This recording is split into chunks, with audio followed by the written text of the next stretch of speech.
la place de Luxembourg a changé, mais elle a gardé une particularité, c'est qu'elle permet, me semble-t-il, elle offre les outils pour permettre aux entrepreneurs et aux entreprises françaises, d'une part, de lever de l'argent quand elles en ont besoin, d'autre part, d'en économiser, notamment fiscalement, il faut être tout à fait transparent, et enfin de protéger des actifs lorsqu'on les a acquis. Je crois que c'est les trois domaines.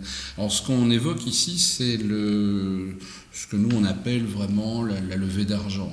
Et je pense que ce qui est intéressant, c'est qu'à côté de la levée en bourse, qui, pour être tout à fait honnête, et vous l'avez bien dit, est une opération essentiellement de notoriété. Parce que les levées en bourse sur le marché libre n'ont pas été très spectaculaires. Si je regarde les 50 dernières, c'est assez peu d'argent au final.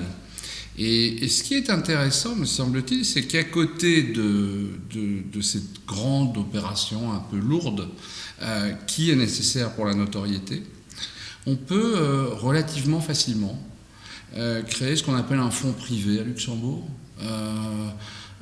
qui est une société en commandite spéciale. Un fonds comme sur le modèle anglo-saxon, c'est tout nouveau, enfin, ça a moins de 2 ans à Luxembourg. Et ce type de fonds permet aux investisseurs de surcroît anonymement, alors ça peut choquer certains ou pas, mais enfin c'est le régime juridique, si vous voulez, des Caïmans ou de l'Irlande, de l'Écosse, de Jersey, enfin donc anonymement, d'investir dans un fonds privé qui peut être géré très facilement, pour lequel il y a une liberté contractuelle totale, donc on peut émettre une obligation, une action, une note participative, tout ce qu'on veut, et de faire des roadshows, essentiellement à Luxembourg, à Genève, à Dubaï, c'est là et parfois de collecter 10 fois plus d'argent que la levée, que l'entrée en bourse elle-même. En joignant ainsi l'opération de notoriété que vous avez signalée à une opération de levée de fonds efficace. Ça me paraît vraiment un outil des plus intéressants au moment où les banques ne jouent plus tout à fait leur rôle. Enfin, c'est mon sentiment, en tout cas en Europe. Le crédit interbancaire me paraît toujours asséché, et alors que les taux sont très bas, alors qu'ils sont même encore abaissés, il y a des difficultés de la part des entreprises à avoir accès au crédit.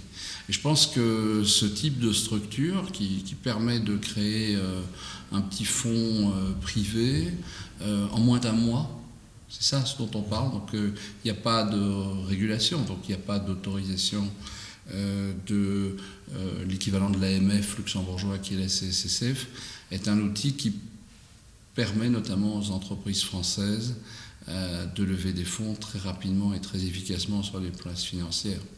Et c'est un complément à l'expérience qu'on connaît tous les deux de l'entrée en bourse sur le marché libre, que ce soit à Paris, à Luxembourg ou à Londres.